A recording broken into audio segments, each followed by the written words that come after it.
So good afternoon, good afternoon, good afternoon, good afternoon. तो आज हम नया एएस करेंगे। शानदार एएस है, सुपर शानदार एएस है। ठीक है, क्या नाम है साहब एएस का? लिखो सर, साथ साथ में लिखेंगे हम। AS 22।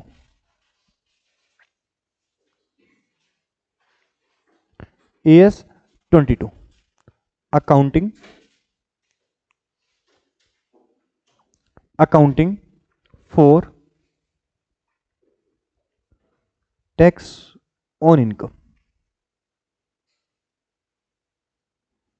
Accounting for tax on income.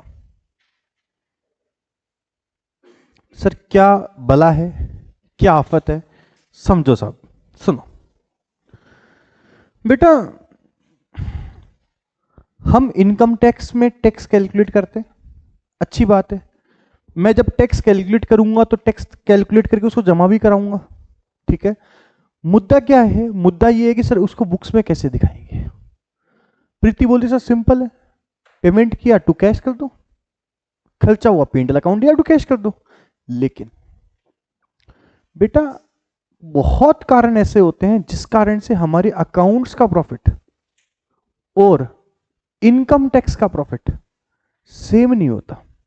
अब वो लोग सर ऐसा कैसे पॉसिबल, इनकम टैक्स और अकाउंट में प्रॉफिट अलग अलग होगा? हाँ सर, अगर सेम होता तो फिर सेक्शन 28 इतना हार्ड नहीं होता ना इनकम टैक्स में। भाई अकाउंट्स वाला इनकम, अकाउंट्स वाले अकाउंटिंग तो मेरे को आती है, लेकिन इनकम टैक्स की अकाउंटिंग डेफिनेटली कुछ ना कुछ इश्यूज हैं उसके अंदर, जिस कारण से दोनों का प्रॉफिट सेम नहीं होता। तो उस कारण से दोनों के प्रॉफिट में डिफरेंस आता है, और प्रॉफिट में डिफरेंस आता है तो उनके टैक्स में भी डिफरेंस आता है। और अगर टैक्स में डिफरेंस आएगा तो फिर ऑब्वियसली जो अकाउंट्स का टैक्स है और इनकम टैक्स का टैक्स है, दोनों की अमाउंट में भी अलग अलग आएगी। लेट सपोज अकाउंट्स बोलता है कि साहब मेरे हिसाब से टैक्स बनता है 30,000, इनकम टैक्स बोलता है मेरे हिसाब से बनता है 20,000। तो उस 10,000 का हम क्या ट्रीटमेंट करेंगे, कैसे ट्रीटमेंट करेंगे, ये डिफरेंस क्यों आता है, ये सब चीज हम इस एएस में डिस्कस करने वाले हैं। ठीक है जी, करें स्टार्ट करो, इसी को यहीं से कंटिन्यू करते हैं। आओ डायग्रामेटिक फॉर्म में करने की कोशिश करेंगे। ठीक है, लिखो।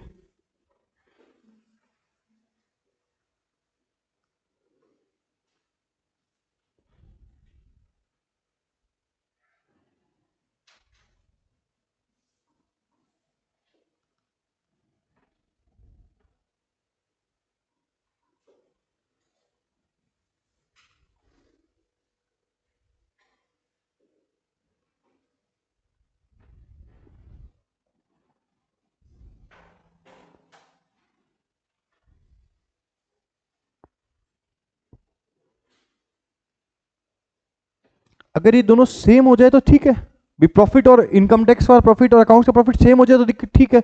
लेकिन ये बहुत कारणों से क्या आ जाता है, डिफरेंट आता है। ठीक है, सब डिफरेंट क्यों आता है बोल सकता हूं। प्रॉफिट और loss in both system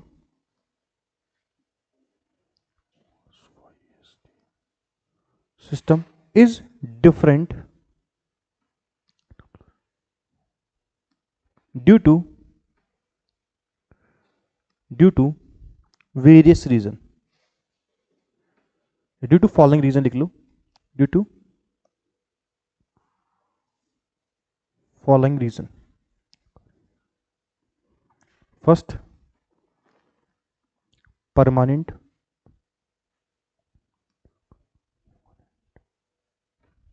difference, और दूसरा टाइमिंग डिफरेंस।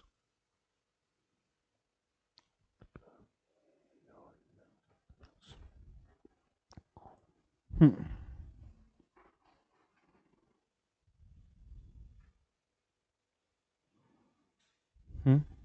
ठीक है। अब इन दोनों में क्यों, इन दोनों की वजह से डिफरेंस क्यों आता है? क्योंकि हम क्या करते हैं, different treatment treatment of income and expense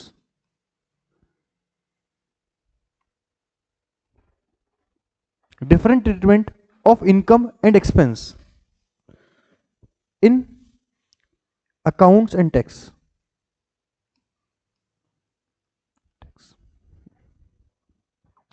हम क्या करते हैं, दोनों के साथ अलग अलग ट्रीटमेंट करते हैं।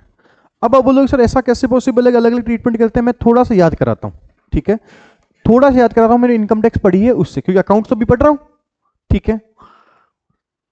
एक सेक्शन था 43B। कौन सा सेक्शन था? 43B।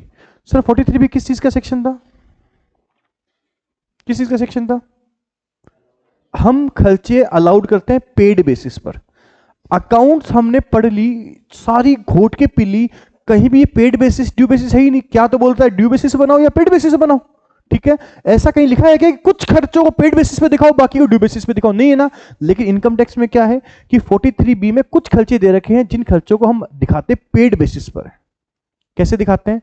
पेड बेसिस पे दिखाते हैं। पेड बेसिस का मतलब क्या होता है कि बेटा मैंने मान लो इंटरेस्ट पे किया, उसमें 5 खर्चे हैं, इवन 6 हो गए, अब तो 6-7 हो गए, ठीक है। अपन एक खर्चे की बात करते हैं, जैसे इंटरेस्ट है। अकाउंट्स क्या बोलते हैं कि interest is an expense which is debited in P&L account on due basis. But income tax act क्या बोलते हैं कि interest is an expense which is allowed in the year in which we pay. हम किस साल में खर्चा दिखाएंगे? जिस साल में हम पे करेंगे। तो अब दोनों में डिफरेंस आ गया ना, क्योंकि जैसे ही मैं खर्चा दिखाऊंगा, जैसे मैं एक्सपेंस दिखाऊंगा, वैसे ही क्या होएगा, मेरा प्रॉफिट कम होएगा। लेकिन इनकम टैक्स बोलता है मत खर्चा दिखा ना, खर्चा मत दिखा, खर्चा दिखाएगा तो मैं बुरा मान जाऊंगा, बोलता है वो, ठीक है। तो अब ऐसा करने से क्या हुआ, दोनों का प्रॉफिट में डिफरेंस आ गया। तो प्रॉफिट में डिफरेंस आने से दोनों के टैक्स में डिफरेंस आएगा, और टैक्स में डिफरेंस आएगा तो उसके एंट्री हम कैसे करेंगे, वही मुझे डिस्कस आपसे करना है। बात समझ में आई? सर एक एग्जांपल लेते हैं प्यारा सा, आओ जी, शांति से। अब मेरे साथ लिख लेना, जब मैं रुकूं तो रुक जाना चाहिए। EBIT 1 लाख। EBIT मतलब इंटरेस्ट से पहले का profit. Interest of 2324 of rupees 20,000 paid in 24-25। So as per Income Tax Act, it is allowed in the year in which it is paid, it will paid, ठीक है। जिसमें हम पे करेंगे उसमें हम मान लेंगे, ठीक है। Income tax act, it is allow in the year in which it is paid, ठीक है जी। चलो टैक्स रेट कितनी है? 30% मान ले। चलो कंपनीज वगैरह में टैक्स 30% लगता है मोस्टली, है ना, मोस्टली बोला मैं ना। चलो अब करें सर।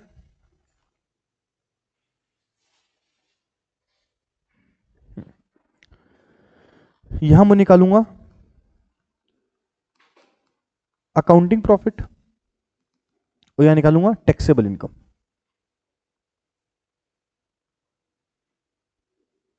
ठीक है, अकाउंटिंग प्रॉफिट कैसे निकलेगा? अगर मैं पर्टिकुलर अमाउंट की बात करूं तो EBIT कितना है, लेस क्या, इंटरेस्ट कितना। अकाउंटिंग किसके लिए निकाल रहा हूं? फॉर प्रीवियस ईयर 23-24 के लिए। 23-24 से मतलब है मेरे को, इंटरेस्ट कितना माइनस कर दूं मैं, 20,000, तो प्रॉफिट कितना आ गया, 80,000 आ गया, ठीक है। और टैक्सेबल इनकम की बात करूं तो पर्टिकुलर अमाउंट के फॉर्म में करूं तो EBIT कितना आएगा, 1 लाख। वो तो सही है, लेकिन इंटरेस्ट अंडर सेक्शन 43B कितना माइनस होएगा, डैश कितना आ गया, 1,00,000 रुपए आ गया। सर 1,00,000 रुपए क्या हुई आपकी टैक्सेबल इनकम हो गई। बोलो, नहीं समझ में आए तो बोलो एक बार।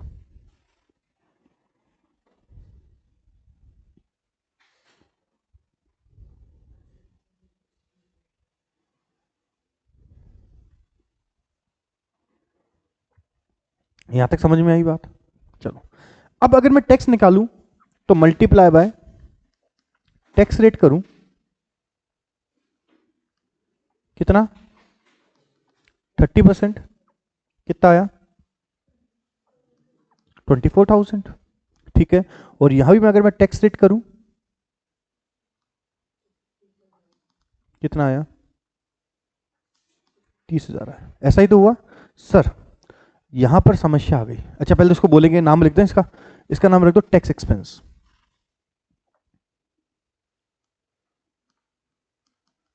उसका नाम रख दो टैक्स पेबल, एक दूसरा नाम क्या रख दो उसका करंट टैक्स। Current tax. अब खेल का मजा आएगा, यहां तक कर लो बस एक बार।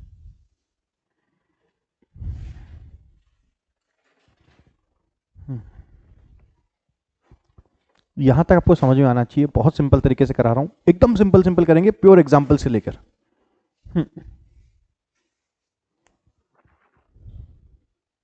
यहां तक ओके है? प्रीति रिप्लाई करना, मैं क्या बोल रहा हूं, मैं अकाउंट्स हूं, मैं अकाउंट्स डिपार्टमेंट का हेड हूं, आई एम द अकाउंटेंट।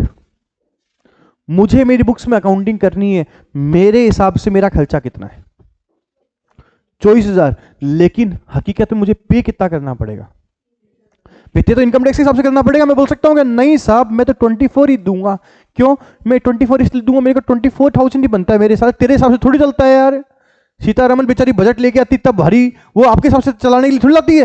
अगर हर एक बंदा अपनी अपनी चलाने लग जाएगा तो फिर तो मैं तो कभी टैक्स ही नहीं दूंगा सरकार को।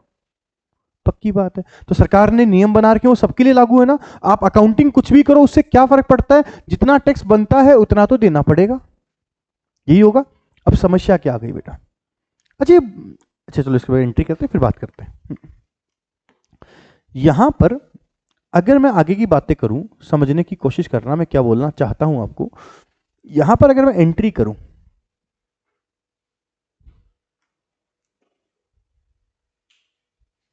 तो एंट्री क्या होगी?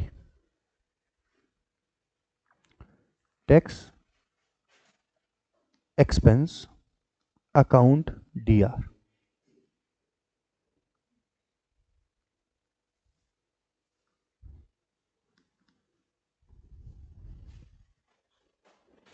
देखो जा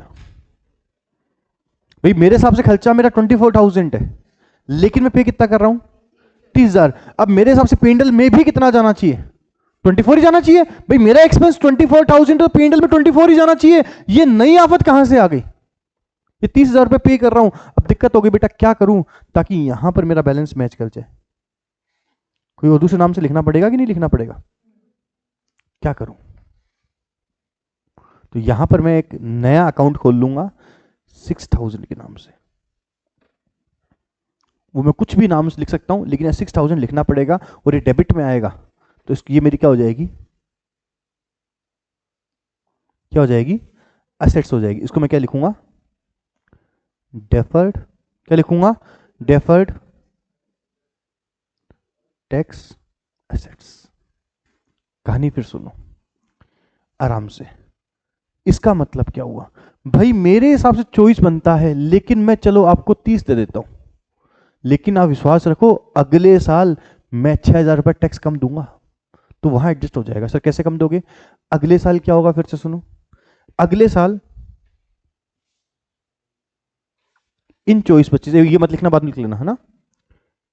इन 24-25 अकाउंटिंग प्रॉफिट और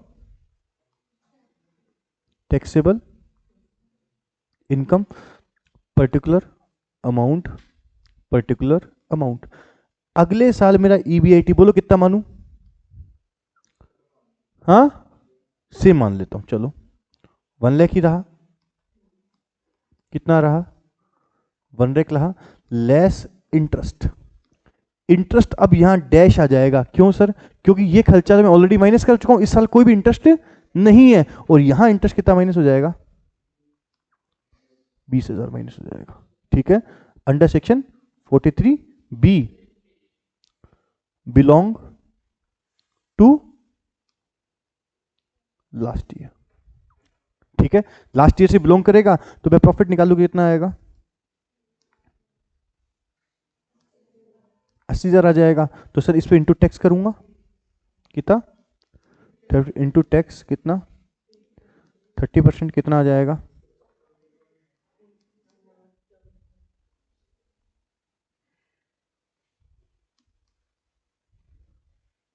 ये क्या आएगा? Tax expense. और अगले साल जब मैं एंट्री करूंगा तो एंट्री में पता क्या करूंगा? टू बैंक कितना? 25,000। ऊपर क्या आ जाएगा? टैक्स अकाउंट डी आर कितना? अब क्या ऊपर नीचे क्या आ जाएगा बचा हुआ? डिफर टैक्स एसेट्स हमने लिखा था, ठीक है, तो ये खत्म हो जाएगा। अगर मान लो एक्सपेंस एसेट्स नहीं होती तो यहाँ इसको मैं क्या लिख देता? लायबिलिटी लिख देता। To defer tax assets.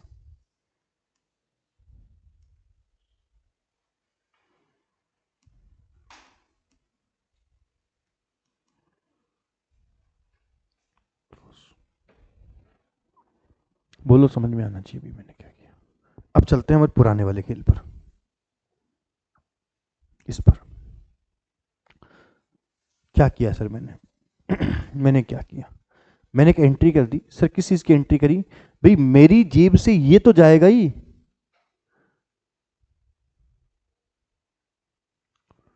रोकड़ी ये तो जाएगा भाई। अकाउंटिंग कुछ भी करूँ, सीतारमन क्या बोलेगी? मुझे 30,000 दे दे, तेरी इच्छा वो कर, अकाउंटिंग मुझे मतलब नहीं। तो मेरी जेब से गांधी जी तो कितने जाएंगे? हाँ, मैं बोल रहा हूं मेरा खर्चा 24 का है, मैं बोल रहा हूं 24 का खर्चा है तो 30 क्यों दे रहा हूं? तो कोई बात नहीं, ये मानो आगे जो पे करने वाला हूं उसको अभी पे कर देता हूं भाई। आगे जो पे करने वाला हूं उसको अभी पे कर देता हूं, दिक्कत कहां है इसको? तो यहां पर ये एंट्री हो जाएगी। और इसके बाद जब मैं क्या बनाऊंगा? बैलेंस शीट बनाऊंगा। तो यहां क्या लिख दूंगा? और ये अमाउंट किस में ट्रांसफर हो जाएगी? पी&एल में ट्रांसफर हो जाएगी। बोलो, समझ में आई क्या? एंट्रीज आप कुछ भी कर लो, आपको समझ में आना चाहिए। बोलो भाई। हाँ जी। हम्म हम्म और तो एंट्री करेंगे ऑब्वियसली बेटा, ओपन धीरे धीरे करेंगे, ठीक है ना? चलो, बोलो, समझ में आया मैंने क्या किया? बोल बेटा। सिंपल है, हम इनकम टैक्स के हिसाब से पे करते हैं, लेकिन खर्चा तो अकाउंट्स के हिसाब से मानेंगे। नॉर्मली दोनों सेम होते हैं, बट मान लो अकाउंट्स का प्रॉफिट और इनकम टैक्स का प्रॉफिट क्या हो जाए? अलग अलग हो जाए। अकाउंट्स का प्रॉफिट और इनकम टैक्स का प्रॉफिट क्या हो जाए? अलग अलग हो जाए। तो अकाउंट्स का प्रॉफिट और इनकम टैक्स का प्रॉफिट अलग अलग होगा, तो क्या होगा? ठीक है, हम टैक्स वाला पे करेंगे, लेकिन खर्चा कौन सा मानेंगे? अकाउंट्स वाला मानेंगे। बोलो हाँ या ना? ठीक है जी। चलो, फटाफट से इसको कंप्लीट कर लो, फिर आगे बात करते हैं। उस वाले डायग्राम को भी कंप्लीट कर लो।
चलो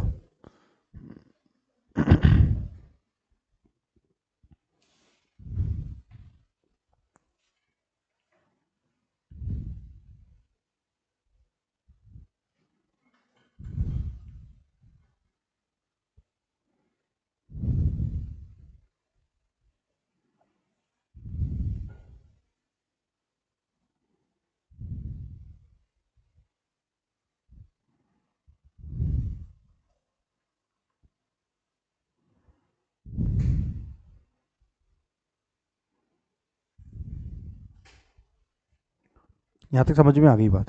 चलो आगे चलते हैं।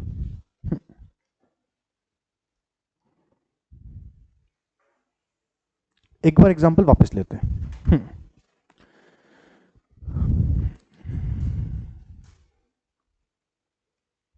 ईबीआईटी कितना है? 5 लाख है। सर अपन वही करते हैं, ज्यादा दिमाग नहीं लगाते सर, सेम एग्जांपल रखते हैं, क्यों मुझे एग्जांपल बोल देगा कि वो क्या तकलीफ है, ठीक है ना। अच्छा, इंटरेस्ट है आपका कितना शांति से? 1 लाख का, ठीक है। ऑफ 23-24, बट पे इन 24-25, ठीक है। सो अलाउड एक्सपेंस लिख लो साथ में, अलाउड एक्सपेंस, सो अलाउड एक्सपेंस इन 24-25, टैक्स रेट कितनी है? 30%। सर सेम एग्जांपल करा रहे हो? हाँ सर सेम एग्जांपल करा रहे हैं। एक ही चीज को 4 बार समझेंगे तो मजा आएगा, ठीक है। अकाउंटिंग प्रॉफिट और कौन सा? Taxable income.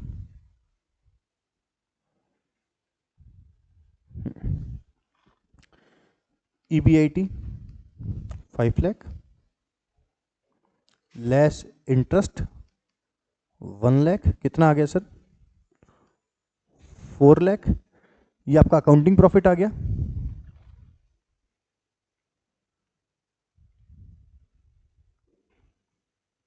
ये क्या आ गया? आपका अकाउंटिंग प्रॉफिट आ गया, ठीक है।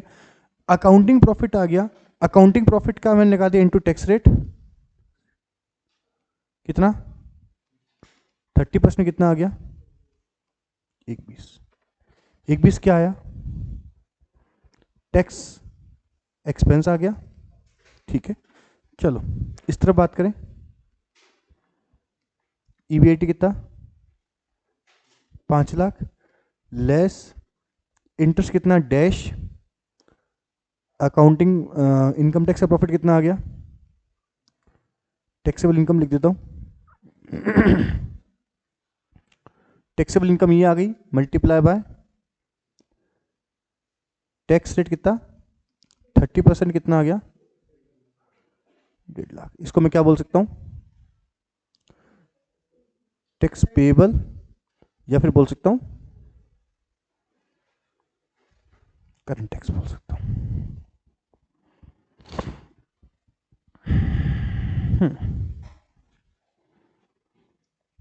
थोड़ा सा सर सेम क्यों कराया? अब मैं कराता हूं एंट्री, जो मैंने समझा दिया कि कई बार हमारे टैक्स हम कई बार ज्यादा देते हैं, वो अगली बार एडजस्ट हो जाता है, वो मैं ऊपर समझा चुका हूं आपको, ठीक है।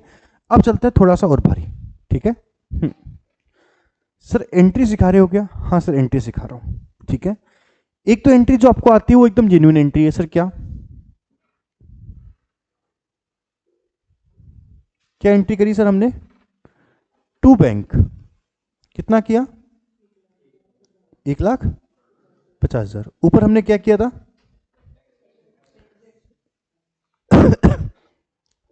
टैक्स एक्सपेंस अकाउंट डीआर कितना? 120, और डीटीए अकाउंट डीआर कितना? 30,000। ये एंट्री तो आपको आती है। अब सुनो, अगर हम इसकी बात करें तो दूसरी एंट्री हमारी पता क्या होती है? दूसरी एंट्री हमारी होती है, पहले एंट्री दी हो गई, दूसरी एंट्री क्या होती है? Profit and loss, statement of P&L बोल सकता हूं, एक ही बात है। Profit and loss account DR कितना sir? 1/20, okay. 1/20 to tax expense कितना? 1/20, ओके। ये एंट्री वो है जो आपने करी है, ठीक है, जो आपने करी है। मैं इसको दूसरे तरीके से करना चाहता हूं। मैं सर दूसरे तरीके से कैसे? मैं ये चाहता हूं कि DTA क्रिएट हो P&L की हेल्प से। अब DTA P&L की हेल्प से कैसे क्रिएट होगा देखना। मैं ऐसे कर दूं तो आपको दिक्कत है क्या किसी को? ऑब्वियसली नहीं होगी। क्या?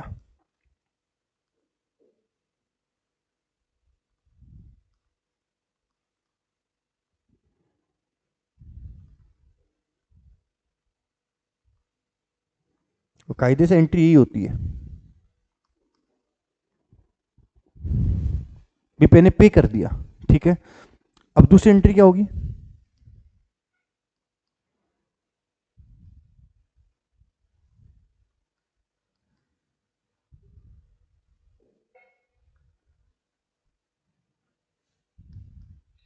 बोलो। और तीसरी एंट्री हो जाएगी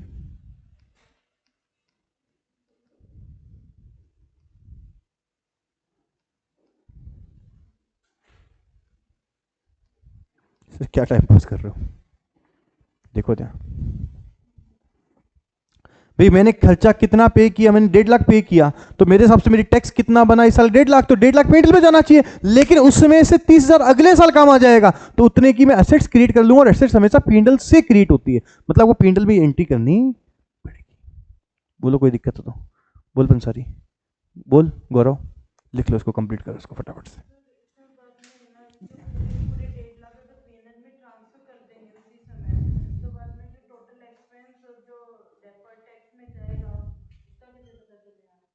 देखोगे ना बेटा, वो टेबल बनाएंगे, पर टेंशन मतलब इसकी। चलो,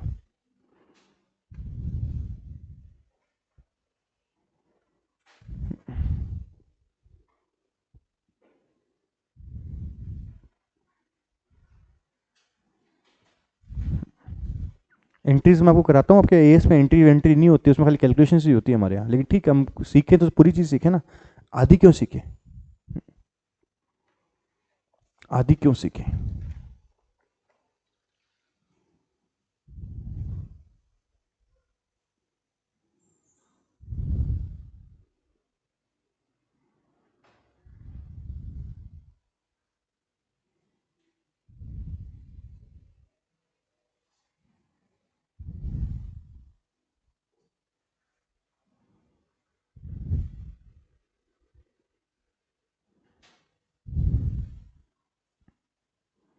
डन है।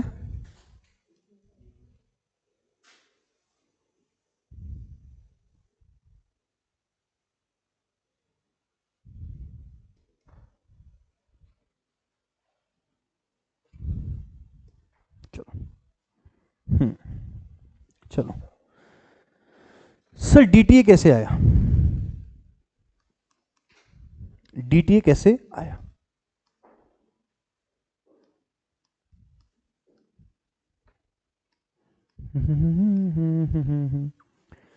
DTA कैसे आया? DTA ऐसे ही आया क्या? Current tax minus tax expense, ऐसे ही तो आया। इसको ऐसे भी लिख सकता हूं ना, current tax is equal to,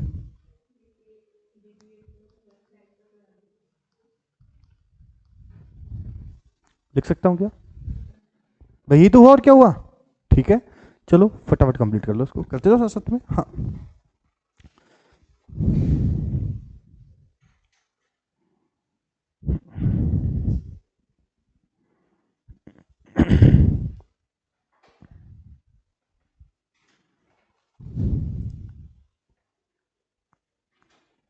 चलो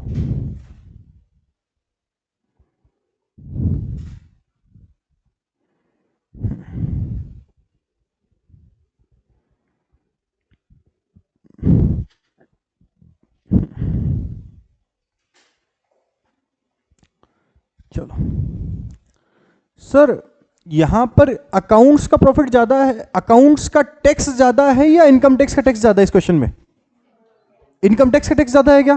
तो अगर मैं बोलना चाहूं इफ सीटी मतलब current tax is more than, पूरा लिख लेते हैं पहला कर रहे हैं ना, if current tax is more than expense, current tax ज्यादा हो किससे? टैक्स एक्सपेंस से, तो क्या आएगा? डीटी। आप सोच समझ के बताना मैं क्या बोल रहा हूं। इफ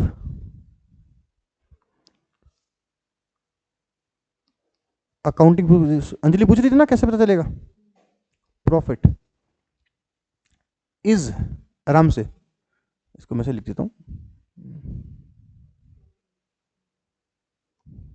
तू रह गया रे यहां पर।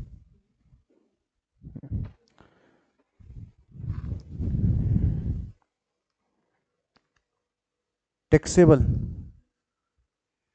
Income is more than accounting profit, बोलो क्या आएगा? डीटी आएगा। क्यों भाई? क्योंकि इनकम ज्यादा होगी तो टैक्स ज्यादा बनेगा। अच्छा, ये प्रोविजन कब लागू होएगा? इन दो आएंगे, in case of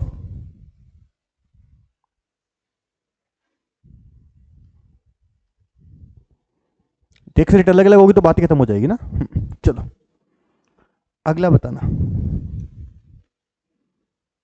if income tax expense is more than accounting expense, अब बताओ क्या होएगा?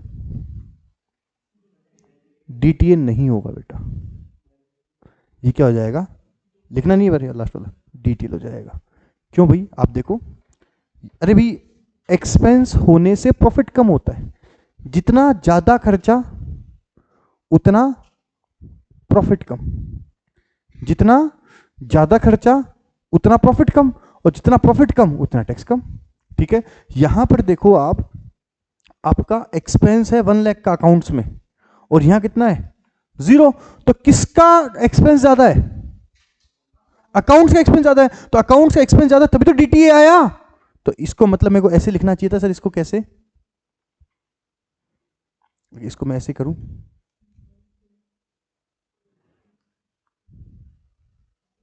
तो क्या आएगा ये?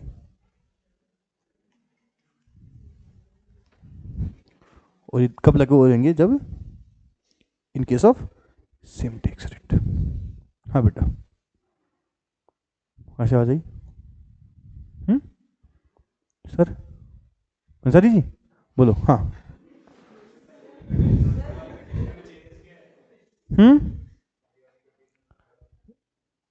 1 2 3 पहले वाले में, इसमें टैक्स निकाल दिया, और लास्ट में वो इनकम टैक्स एक्सपेंस। देख, मैंने पहले वाले केस में कंपेयर किया है किसको? इसको, सॉरी, पहले वाले मैंने कंपेयर किया है इसको, सेकंड वाले मैंने कंपेयर किया है इसको, और थर्ड वाले मैंने कंपेयर किया है इसको। ठीक है, ये लो वाले को कंपेयर किया।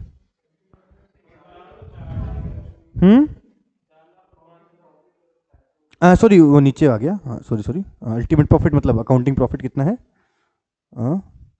इस वाले को कंपेयर किया सेकंड वाले में।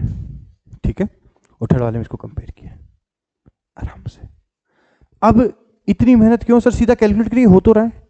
आपको वो खाली 2 क्वेश्चन दे देगा, 2 एक्सपेंस दे देगा कि अकाउंट्स में एक्सपेंस इतना और इनकम टैक्स में एक्सपेंस इतना। अब बताओ डीटीए की डिटेल, तो इतना टाइम नहीं है मेरे पास बनाने का। एग्जाम्पल के लिए सर बात करते हैं, सिंपल है। एग्जाम्पल है, वो लिख लिया क्या आपने? बाद लिख लेंगे आप। एग्जाम्पल सुनना, depreciation as per income tax 50,000 का, डेप्रिसिएशन एज पर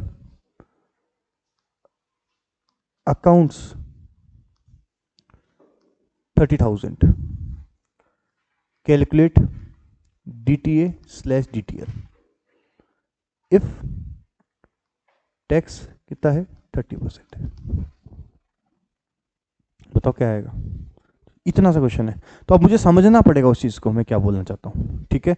अब याद करने के लिए वो मैं लिखा है वो याद कर लेंगे, काम हो जाएगा, लेकिन फिर भी समझो, मेरा अकाउंट्स का प्रॉफिट कितना है, अकाउंट्स का खर्चा कितना है 30,000, और इनकम टैक्स का खर्चा कितना है 50,000। तो जब मैं इनकम टैक्स का खर्चा लूंगा, अब इनकम टैक्स की बात करें, इनकम टैक्स का एक्सपेंस अगर हम लेंगे तो इनकम टैक्स का एक्सपेंस ज्यादा है, तो इनकम टैक्स का एक्सपेंस ज्यादा है, तो प्रॉफिट किसका ज्यादा होगा? अकाउंट्स का। अकाउंट्स का प्रॉफिट ज्यादा होगा तो टैक्स भी अकाउंट्स ज्यादा होगा। तो अब देख लो, अकाउंट्स का प्रॉफिट ज्यादा है तो अकाउंट्स का टैक्स ज्यादा है, तो क्या हो गया? डीटीए। क्या हो गया? डीटीएल हो गया। ठीक है, समझे सर इस चीज को? वापस एक बार समझते हैं लेट। अब इसको अगर हम समझना चाहें तो लेट करके समझेंगे। लेट,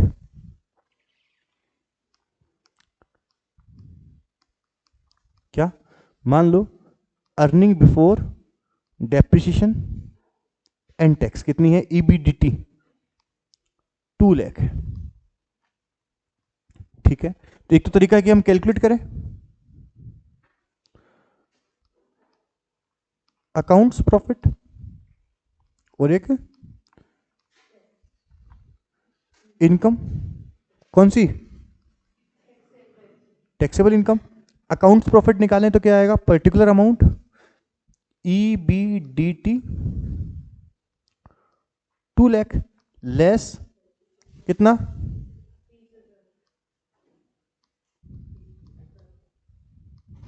ये क्या है?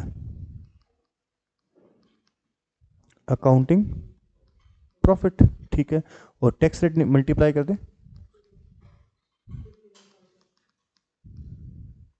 51,000 आ गया। ये क्या आया आपका? Tax expense. Accounting taxable income की बात करें तो ईबीडीटी कितना लेस डेप्रिसिएशन कितना, तो इनकम कितनी आई? टैक्सेबल इनकम कितनी आई? 1.5 लाख आई, इनटू टैक्स कितना? 30% कितना आ गया? 45,000। ये क्या आया? Current tax. ठीक है, अब इसकी अगर मैं एंट्रीज करना चाहूं तो एंट्री क्या होगी? मेरी जेब से कितना गया? 45,000। तो आपके हिसाब से टू कैश, लेकिन आपका एक्सपेंस कितना है?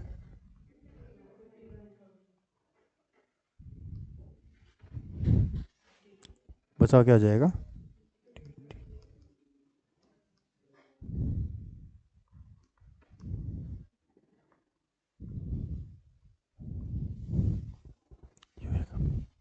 तो इतना मेहनत करने का टाइम नहीं है मेरे पास वहां पर। ठीक है, तो एकदम सिंपल तरीका है कि अगर प्रॉफिट ज्यादा होएगा तो टैक्स ज्यादा होएगा, अगर प्रॉफिट ज्यादा होगा तो टैक्स ज्यादा होगा, और प्रॉफिट ज्यादा होगा तो टैक्स ज्यादा होगा। अगर अकाउंट्स का प्रॉफिट ज्यादा है तो डीटीएल है। कि मैं बोल रहा हूं कि मैं बोल रहा हूं भाई 51,000 जमा कराना है, सरकार बोलती 45 ही दे दे, इसका मतलब वो बचे हुए अगली साल ले सकती है आपसे। ठीक है ना? तो फटाफट लिख लो, फिर आगे चलते हैं।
लिख लिया जी।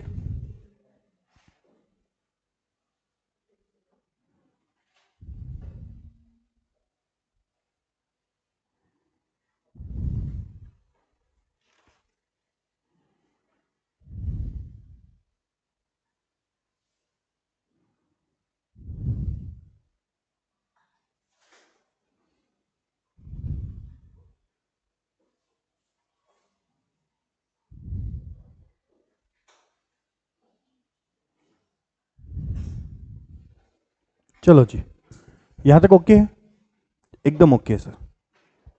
आओ चलते हैं आगे, ये फटाफट एग्जाम्पल भी लिख लो।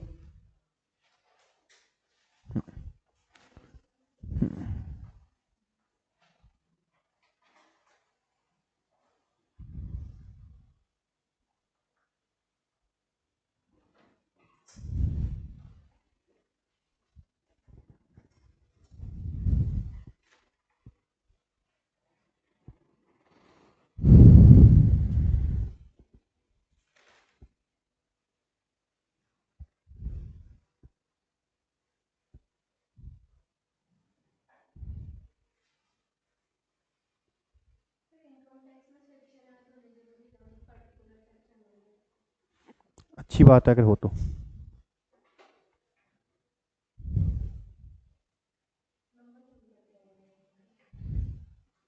डिपेंड करता है मूड कैसा है एग्जामिनर का, पेपर का लेवल कैसा है, उन सब चीज़ों पर।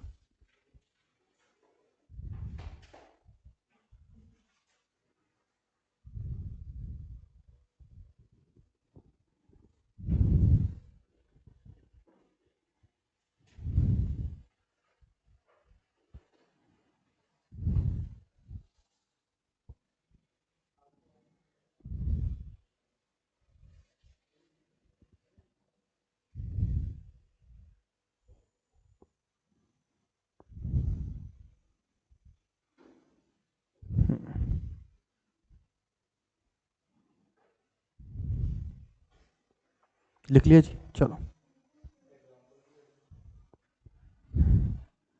चलो।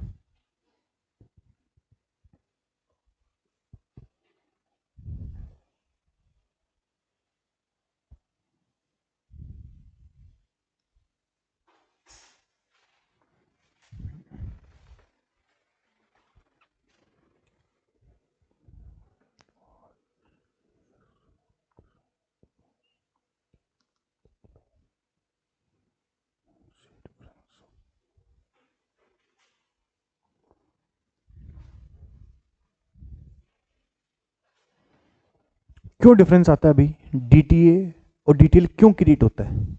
तो सर अभी तो आपने बताया कि आपका अकाउंट्स का प्रॉफिट और इनकम टैक्स का प्रॉफिट क्या होता है, अलग अलग होता है। जो दोनों का प्रॉफिट अलग अलग है तभी तो डिफरेंस आया। तो सब दोनों का प्रॉफिट अलग अलग है इसलिए डिफरेंस आया, ये एकदम एग्री हूं मैं, ठीक है। लेकिन उनके डिफरेंट आने के भी दो कारण होते हैं, एक तो टाइमिंग डिफरेंस, एक परमानेंट डिफरेंस। अब ये टाइमिंग क्या होता है और परमानेंट क्या होता है, आओ।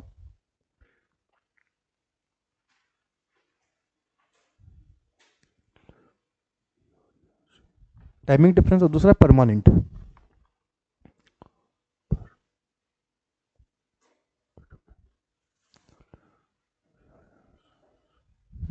चलो, टाइमिंग डिफरेंस क्या होता है, परमानेंट डिफरेंस क्या होता है?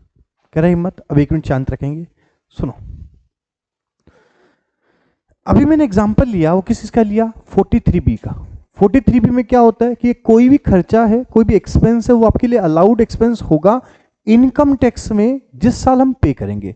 अगर मैं इसको इस साल पे कर दूंगा तो इस साल का एक्सपेंस हो जाएगा, अगले साल पे करूंगा तो अगले साल का हो जाएगा, उससे अगले साल पे करूंगा तो साल का हो जाएगा। लेकिन अकाउंट्स के लिए ये खर्चा इस साल का है और ये डिफरेंस एक ना एक दिन मैच हो जाएगा। जैसे कि हम बात करें इंटरेस्ट की, माना कि इंटरेस्ट मेरे लिए अकाउंट में इस साल एक्सपेंस है बट इनकम टैक्स में इस साल नहीं है तो अगले साल हो जाएगा। अभी ऊपर एक एग्जांपल किया था, आपको याद है, सबसे पहला पहला एग्जांपल, उसमें आपने पहले साल डीटीए बनाया, अगले साल वो डीटीए खत्म हो गया, ठीक है। तो वहां पर वो समझ में आता है कि साहब ये टाइमिंग डिफरेंस है। तो सर परमानेंट डिफरेंस क्या होता है, ऐसा डिफरेंस जो कभी भी मैच नहीं करेगा, ऐसा डिफरेंस जो हमेशा ताउम्र रहेगा, ऐसा डिफरेंस जो फ्यूचर में जाके रिवर्स नहीं होगा। अब बोलो सर ऐसा कौन सा डिफरेंस हो गया, तो सेक्शन की बात करते हैं, सेक्शन 40 था डिसअलाउ एक्सपेंस का, इनकम टैक्स की बात कर रहा हूँ भैया अपन अब। सेक्शन 40 किस चीज का था, इनकम टैक्स में डिसअलाउ एक्सपेंस का। एग्जाम्पल बताओ सर, मैं 40 में भी 40A3 की बात करता हूँ कि वो दिमाग में रहता है मेरे।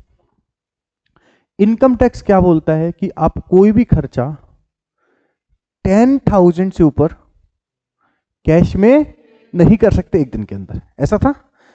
अगर आप ऐसा करते हो तो एक्सपेंस आपके लिए क्या हो जाएगा, डिसअलाउ एक्सपेंस हो जाएगा, वो कभी भी अलाउड नहीं होगा, ऐसा ही पढ़ा था। लेकिन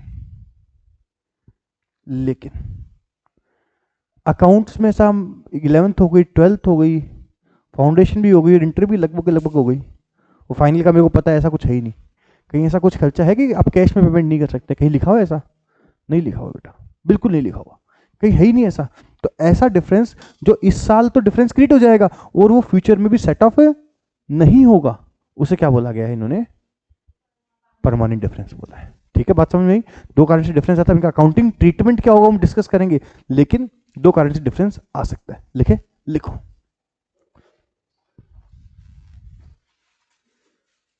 timing difference which will arise, लिख लो साथ साथ में, विच will arise in current year and it will be reverse in subsequent year.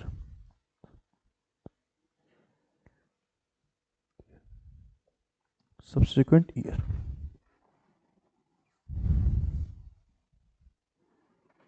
Or adjust in near future. Adjust in near future.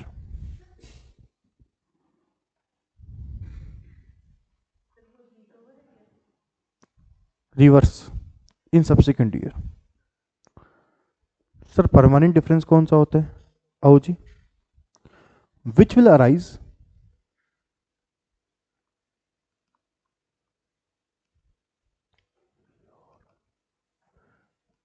in current year but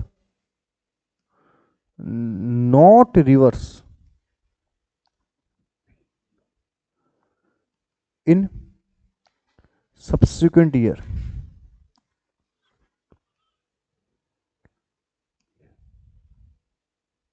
In subsequent year.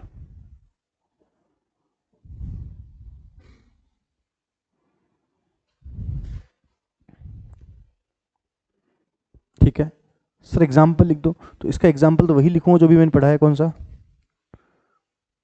Section 43B comma depreciation under section 32 comma loss carried forward.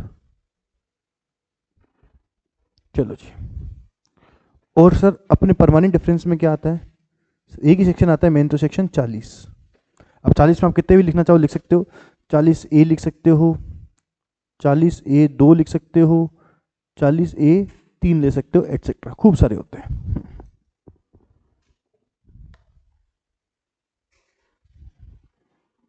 लो जी,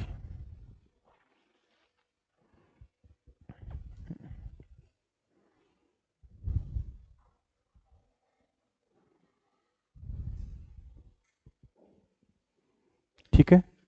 अब मुद्दा क्या है sir, मुद्दा अभी खत्म नहीं हुआ sir, मुद्दा अभी स्टार्ट हुआ है।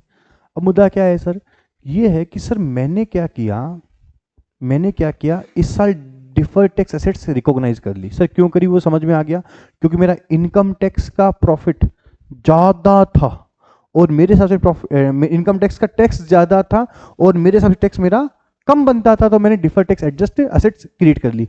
वो अगले साल क्या हो जाएगी, एडजस्ट, अगले साल, उससे अगले साल कभी ना कभी तो एडजस्ट होगी। ठीक है, लेकिन परमानेंट डिफरेंस में ऐसा हो सकता है क्या, परमानेंट डिफरेंस में ऐसा हो सकता है क्या, नहीं हो सकता ना। तो मैं सिंपल लिख सकता हूं सर, क्या लिख सकता हूं,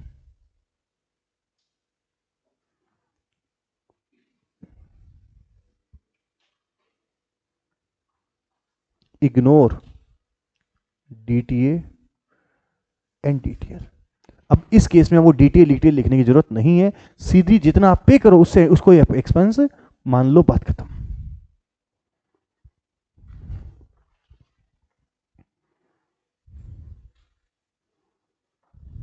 बोलो हाँ या ना। लेकिन टाइमिंग डिफरेंस हमने जो पढ़ा था वो क्या कौन सा था? टाइमिंग डिफरेंस था ना। तो टाइमिंग डिफरेंस के अंदर हम क्या कर सकते हैं? DTA डिटेल रिकॉग्नाइज कर सकते हैं। तो लिख दो टाइमिंग डिफरेंस में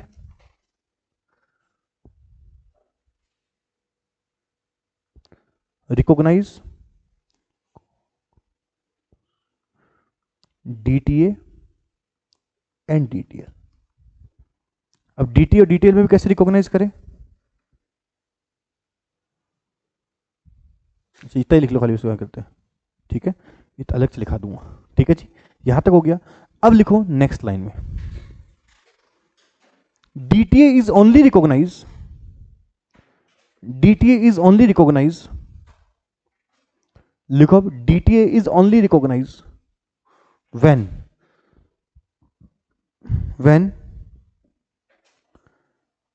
लिखो फर्स्ट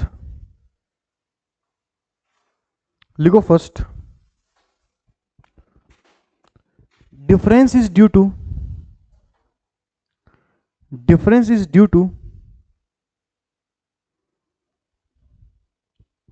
क्रिएट अंडरलाइन करना, timing difference.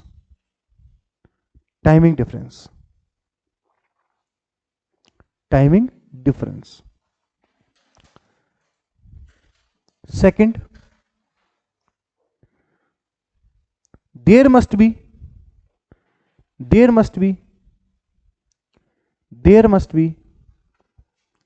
a future economic benefit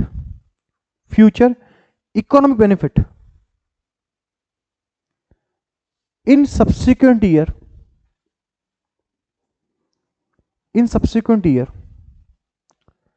related to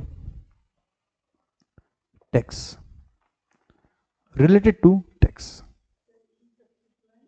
year related to tax।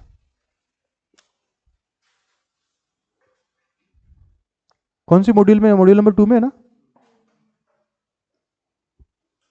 Chapter number 7 क्या, यूनिट नंबर 4।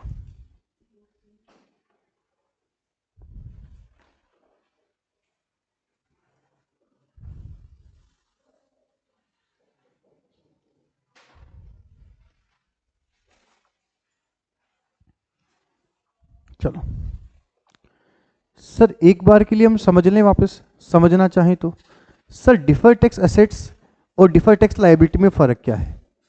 एकदम सिंपल बात करेंगे, एकदम प्योर सिंपल लैंग्वेज में। अगर मेरा income tax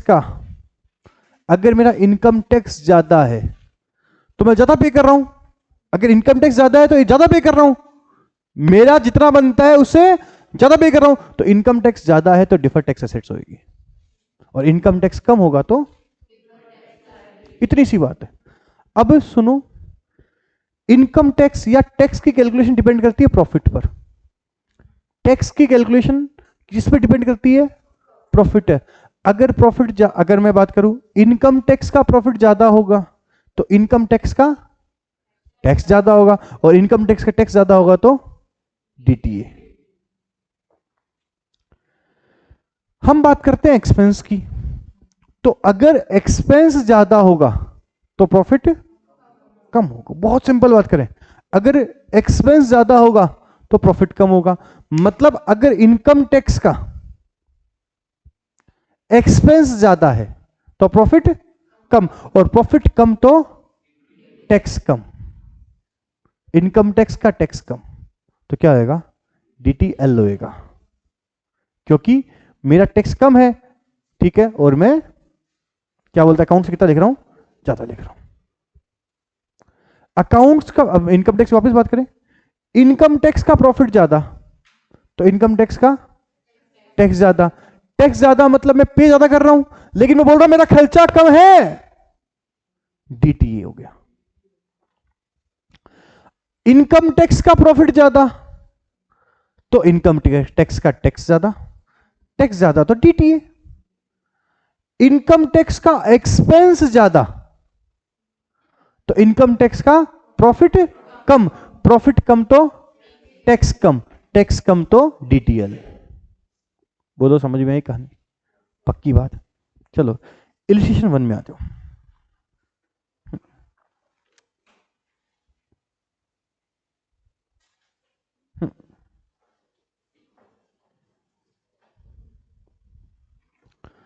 Rama Limited has provided the following information. Depreciation as per accounting records कितना है? 2 लाख है। Depreciation as per income tax records 5 lakh है। Unamortized preliminary expense as per tax record कितना है? 30,000 है। There is adequate evidence of future profit sufficiency, जो मैंने line लिखाई है। How much net deferred assets liability should be recognize as transaction adjust. हम दोनों का अलग अलग ट्रीटमेंट करने की कोशिश करते हैं, शांति से करें। हिम्मत करो सर। एक पहले आंसर निकालने की कोशिश करें। इनकम टैक्स का एक्सपेंस देखो, इनकम टैक्स का एक्सपेंस ज्यादा तो इनकम टैक्स का प्रॉफिट, इनकम टैक्स का प्रॉफिट कम तो इनकम टैक्स का टैक्स भी कम, मतलब मैं कम पे कर रहा हूं, मेरा बनता डीटीएल हो गया। ठीक है, ये तो पहला तो आ गया। लास्ट वाला पॉइंट समझो क्या बोल रहे हैं।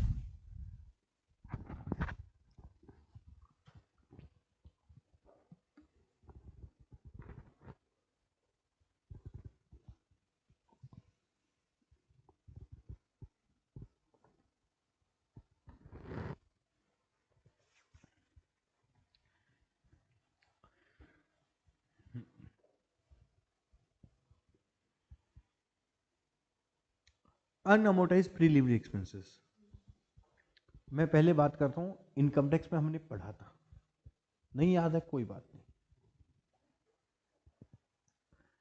हमारे यहां अकाउंट्स में, इनकम टैक्स अकाउंट्स में प्रीलिमिनरी एक्सपेंस एक्सपेंस होता है, पेंडल में चार्ज होता है। ठीक है, लेकिन इनकम टैक्स में प्रीलिमिनरी एक्सपेंस को पता हम कितने साल में बांटते हैं? 5 साल में बांटते हैं, 5 साल में बांटते हैं। ठीक है, सुनना। मान लो एक्सपेंस हुआ 50,000 का, ये अकाउंट्स हो गया और ये इनकम टैक्स हो गया। मेरा एक्सपेंस है प्रीलिमिनरी एक्सपेंस का 50,000। ठीक है, लेकिन इनकम टैक्स में मैंने एक्सपेंस कितना लिखा? 20। सर क्यों लिखा? 30,000 अनअमोर्टाइज जो अगले साल चला जाएगा। अब मैं आंसर कर लूं तो आपको आता है। इनकम टैक्स का एक्सपेंस कम तो इनकम टैक्स का प्रॉफिट ज्यादा, प्रॉफिट ज्यादा तो टैक्स ज्यादा, टैक्स ज्यादा तो डीटी हो गया। करा दो कॉपी में, कर लो।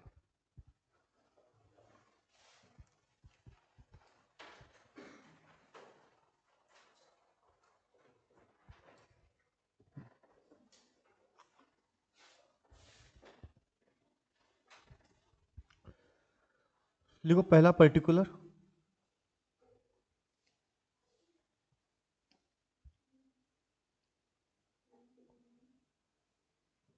ठीक है। दूसरा अकाउंटिंग एक्सपेंस लिख लो या फिर इनकम टैक्स एक्सपेंस लिख लो। टैक्स एक्सपेंस, फिर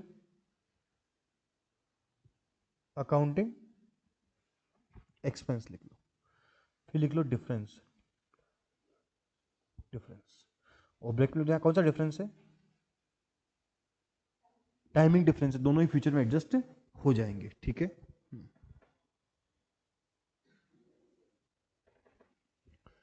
ठीक है, फिर लिख दो अमाउंट। ठीक है, और डिफर टैक्स कौन सा होगा? पहला लिख दें डेप्रिसिएशन, इनकम टैक्स के हिसाब से 5 लाख है, अकाउंट्स के हिसाब से कितना है? 2 लाख है। डिफरेंस कितना आया? 3 लाख। तो इस पे कौन क्या आएगा? 30 लाख का 3 लाख का 50% कितना हुआ? 1.5 लाख।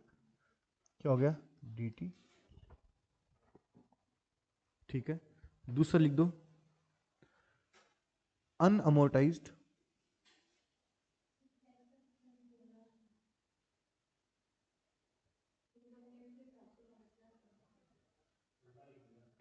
सही तो लिखा मैंने।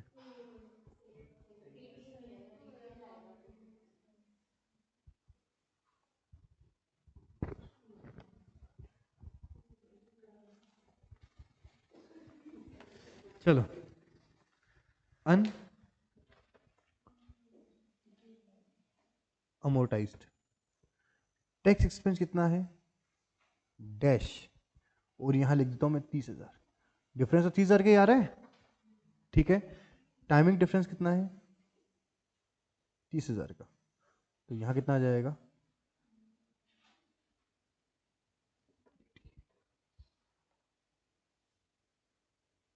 अल्टीमेट एग्जाम बैलेंस शीट में कितना आएगा,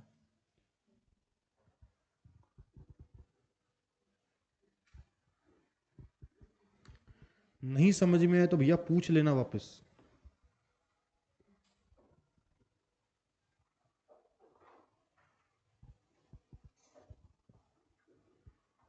नहीं समझ में आया तो पूछ लेना भैया please.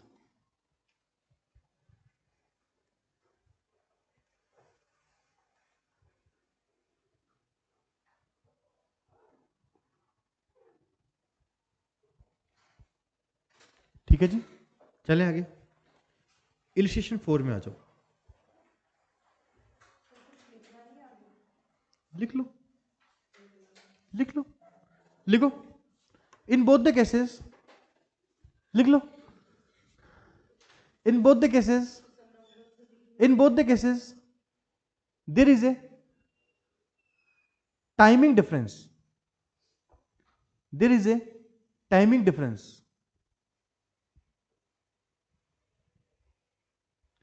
which will recover difference which will recover in the near future, which will recover in the near future.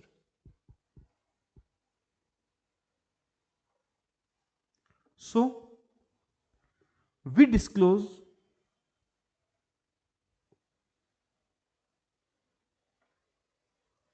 it in balance sheet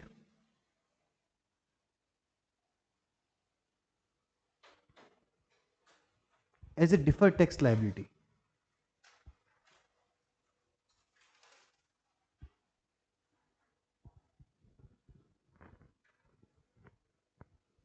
चलो इलस्ट्रेशन 4 में चलते हैं।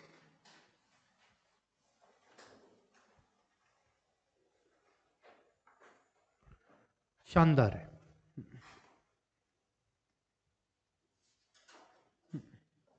देखो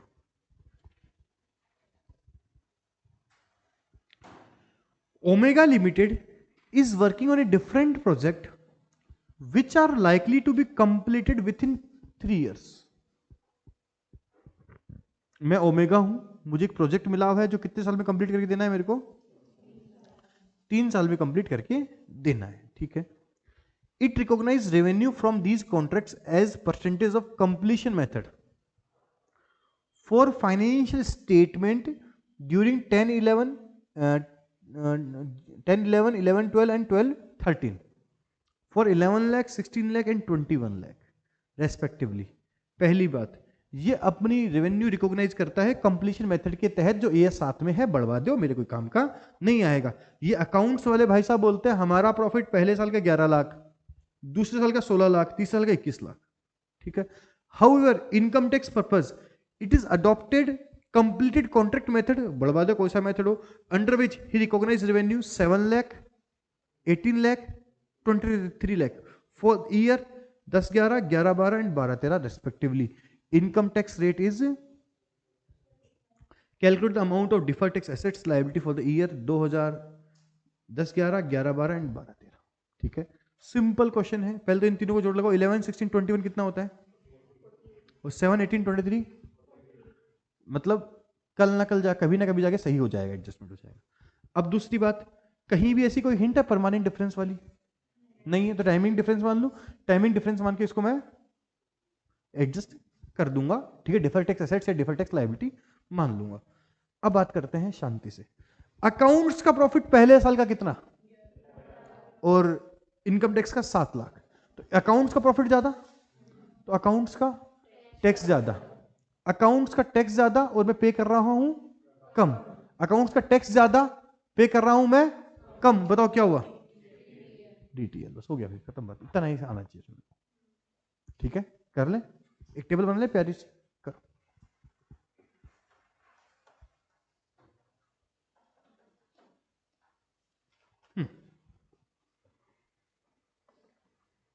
चलो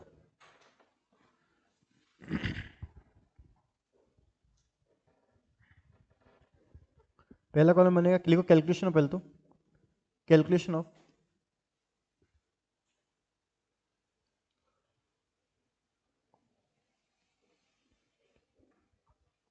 DTA slash DTL in omega limited. पहला कॉलम बनेगा year का, ठीक है। दूसरा बनेगा अकाउंटिंग इनकम का,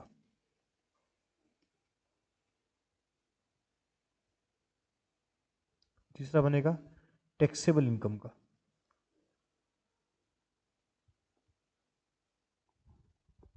ठीक है। फिर बनेगा टाइमिंग डिफरेंस का,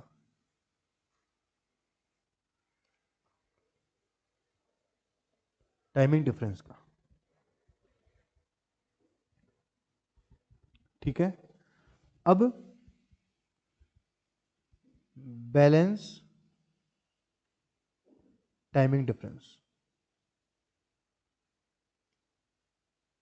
चलो इसके बाद 2 कॉलम और बनेंगे, वो बाद में बनाएंगे, ठीक है। इसके बाद 2 कॉलम और बनेंगे, वो बाद में बना लेंगे, ठीक है। करें स्टार्ट, लिखो 10 11 11 12 एंड 12 13, ठीक है। शांति से, अकाउंटिंग इनकम कितनी कितनी है मेरी,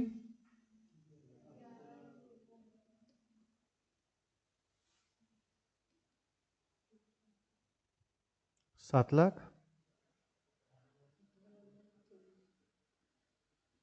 23 लाख, ठीक है। टाइमिंग डिफरेंस पहले साल कितना आ रहा है, और टोटल भी कितना हो गया इसका, 4 लाख। अगले साल कितना आ रहा है, माइनस का 2 लाख, तो यहां भी कितना बच गया, 2 लाख बच गया, 4 लाख में से 2 लाख गया, और अगले साल वापस कितना आ गया, माइनस का 2 लाख, क्लोजिंग कितना बच गया, 0 बच गया। यहां तक आपको समझ में आना चाहिए, बहुत सिंपल है सर। लो जी, अब लेते हैं खेल का मजा। ओके है यहां तक, ठीक है। अब हमें निकालना डिफर टैक्स।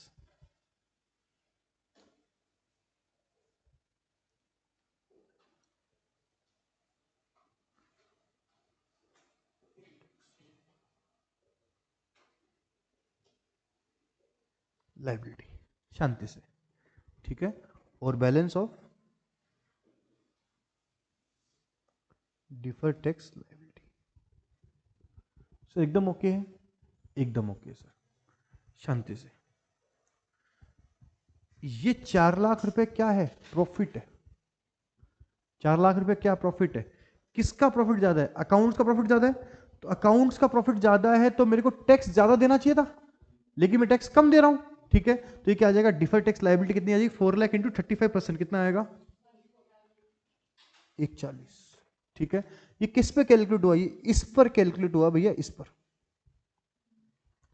यहां कितना आएगा, 70,000 किसका, माइनस का, और यहां कितना आएगा, बोलो,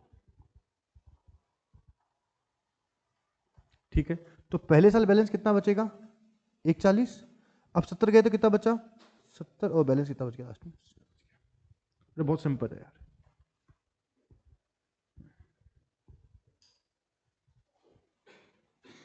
आराम से समझ लो इसको, नहीं समझ में आया तो पूछ लो वापस।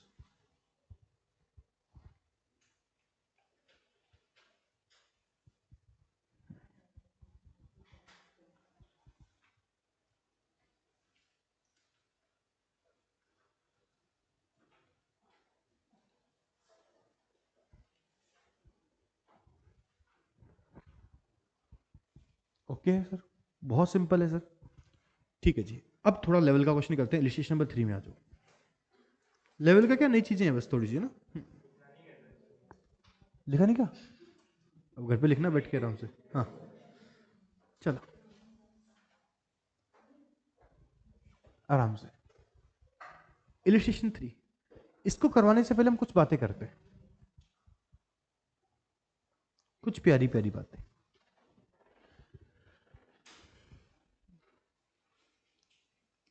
अकाउंटिंग प्रॉफिट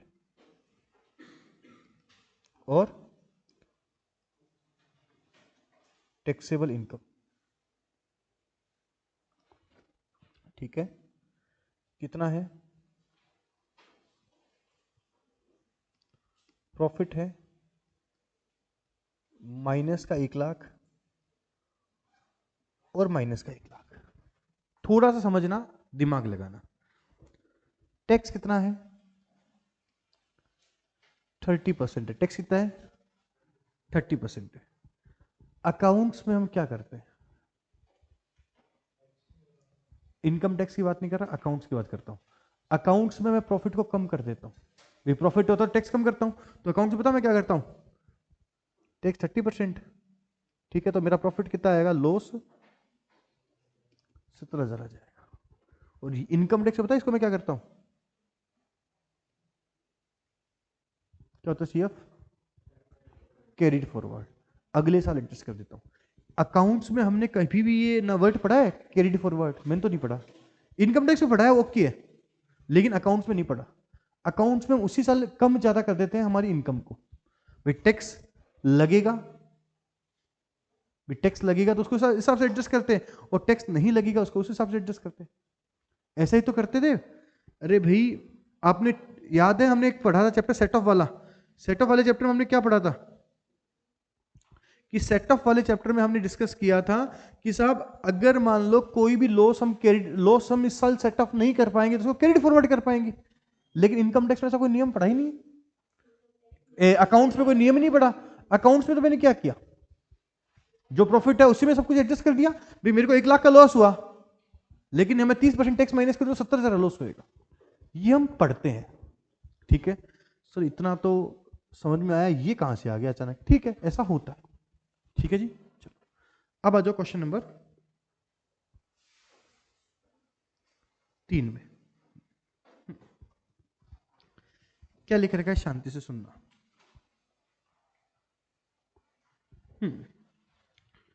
क्या बोल रखा है? PQR limited accounting year ended 31 March, company make a loss of 2 lakh for the year ended 31/3/2001। For the year ended 31/3/2002 and 3, it made a net profit of 1 lakh and 120,000 respectively. It is assumed that the loss for the year can be carried forward for the 8 years and tax rate is 40%. ठीक है? By the end of 31/3/2001, the company feel that there will be sufficient taxable income. There will be sufficient taxable income in the future year against which carried forward loss can be set off. क्या लिख रहे हैं? Company feel that there will be sufficient taxable income in the future year against which carried forward loss will be set off. हमारे पास sufficient profit है। There is no difference between taxable income and accounting income except carried forward loss is allowed in the year 2 and 3 for tax purpose. Carried forward हो जाएगा, अगले साल adjust हो जाएगा। Prepare statement of P&L account for the year ended 31 मार्च 2012, 11, 12 और 13। Sir बहुत simple question है, बस इसमें एक चीज नई पूछ ली। क्या हमें क्या बनाना है? P&L भी बनाना है। ठीक है जी, तो पहले तो अगर मैं वही टेबल की बात करूं जो मुझे आती है, तो आपका पहले साल, अच्छा जो मैंने पिछले क्वेश्चन में बनाई वो मैं बनाने की कोशिश करता हूं। ठीक है, इसको ऐसे लिख लेते हैं। करना मत एक बार प्लीज, मत करना प्लीज एक बार, ठीक है ना? चलो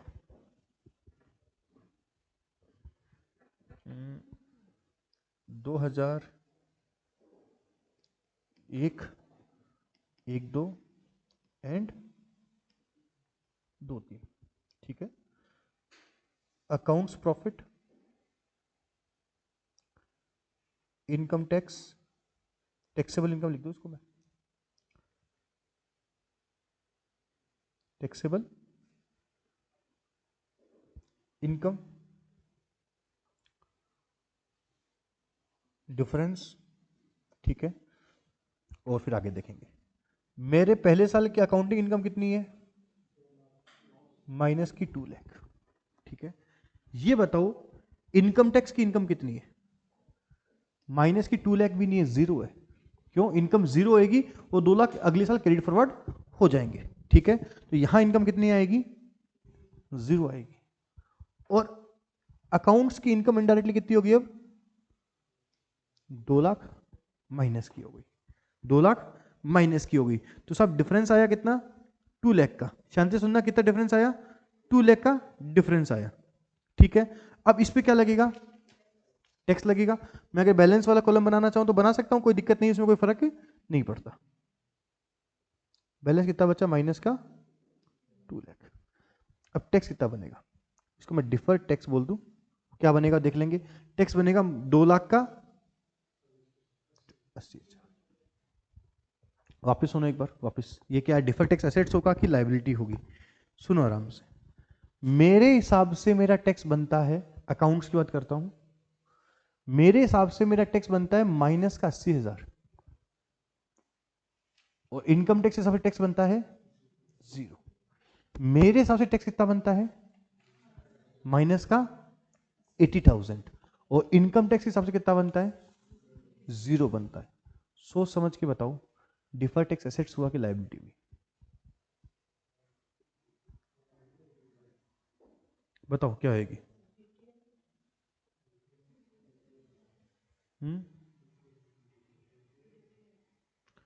इनकम टैक्स के हिसाब से मुझे टैक्स पे, और अकाउंट के हिसाब से मुझे वापस मिलना चाहिए। अकाउंटिंग ट्रीटमेंट है, अकाउंटिंग ट्रीटमेंट है। माइनस का हो गया ना सीधर। डीटी ए हुआ, एसेट्स हुआ, क्यों? मेरा टैक्स कम बन रहा है, यही तो हुआ, ठीक है। चलो, मतलब इसने मेरे प्रॉफिट को कम कर दिया, इसने मेरे प्रॉफिट को क्या कर दिया? कम कर दिया। 2 लाख का लॉस को कम कर दिया। 2 लाख का लॉस था, अब लॉस कितना बचा? 1,20,000 का ही लॉस बचा, ठीक है। बेटा अकाउंट्स में हम अकाउंटिंग करते हैं, ठीक है ना। इनकम टैक्स में तो हम ऑब्वियसली जीरो ही पे करेंगे, ठीक है ना। तो सब ये हो गया 80,000 रुपए। अगर मैं क्यूमुलेटिव की बात करूं तो क्यूमुलेटिव भी कितना आएगा? 80,000 हो गया। अब 1 2 में कितना हुआ? मेरा अकाउंट्स का प्रॉफिट कितना हुआ? अब क्लियर हो जाएगा, ठीक है। और इनकम टैक्स का प्रॉफिट अभी भी जीरो ही है। सर क्यों? 1 लाख का प्रॉफिट हुआ लेकिन 2 लाख का लॉस चल रहा था, ठीक है। डिफरेंस कितना है सर? 1 लाख का डिफरेंस बचा, या कितना आ जाएगा? 1 लाख का कितना? 40% है ना, कितना? अब बताना आराम से, फिर आ जाएगा आंसर। यहां पर अगर मान लो ये पहली लाइन नहीं होती तो यहां 40,000 क्या आएगा? DTA DTL. वापस सुने, मेरे हिसाब से 40,000 टैक्स बनता है, मेरे हिसाब से 40,000 टैक्स बनता है, बट मैंने 1 रुपये टैक्स नहीं दिया, नहीं दिया ना, ठीक है। तो मतलब ऊपर वाला तो क्या हो गया था? डीटीएल, और ये क्या हो गया आपका? डीटीए हो गया, ठीक है। ऊपर वाला डीटीए हो गया और ये डीटीएल हो गया, ठीक है। बैलेंस कितना बच गया? 40, ठीक है। अब 2 3 में आऊं, 2 3 में मेरा प्रॉफिट कितना है यहां पर? और यहां प्रॉफिट कितना है? 20,000। कैसे आया? 1,20,000 का प्रॉफिट हुआ है ना, ठीक है। तो यह 1,20,000 प्रॉफिट हो गया, वहां 1,20 में से 1 लाख जो बच गया वो हम लॉस सेट ऑफ करेंगे, तो कितना बैलेंस बचेगा यहां पर? डिफरेंस कितना आएगा? 1 लाख का, ठीक है। 1 लाख डिफरेंस आएगा, तो बैलेंस कितना बचेगा? डैश कितना आएगा? 40,000 माइनस का, और डैश हो जाएगा। ऐसे टाइमिंग डिफरेंस आपका कवर हो जाएगा। इतना ही होता तो अच्छा लगता, लेकिन इसमें क्या पूछा गया है? पीएनएल अकाउंट पूछा है, तो पीएनएल बना लेंगे। पीएनएल कोई बनाना कोई भारी काम नहीं है। कैसे बनेगा? स्टेटमेंट ऑफ पीएनएल, पर्टिकुलर 31/3/2001, 31/3/2002 और 31/3/2003। ठीक है, प्रॉफिट कितना दिया हुआ है? ये मैं अकाउंटिंग प्रॉफिट बना रहा हूं, ये किसके हिसाब से बना रहा हूं मैं? अकाउंट के हिसाब से। प्रॉफिट कितना दिया हुआ है? 2 लाख माइनस का 1 लाख प्लस का और 1,20,000। ठीक है, आराम से। Less tax reduce, tax reduce in profit, tax reduce loss कितना? 80,000 का यहां आ जाएगा। ठीक है, कितना प्रॉफिट आया? 1,20 लॉस आ गया। और यहां क्या होएगा? आराम से सुनो, लेस, सुनना मेरी बात, टैक्स एक्सपेंस कितना? तो यहां टैक्स एक्सपेंस अब कितना आ जाएगा? माइनस का 40,000, माइनस का 40 ही तो आएगा। ठीक है, और यहां भी कितना आ जाएगा? माइनस का 40,000, लेकिन अच्छा माइनस 40 नहीं 48,000 आ जाएगा। कितना आ जाएगा? 48,000 आ जाएगा। कितना आया देख लो, 60,000, और इसका कितना आ जाएगा? 72,000। इतना सिंपल है। कंप्लीट करो इसको, फ्री करते हैं बच्चे, क्वेश्चन अपन कल करेंगे। ठीक है।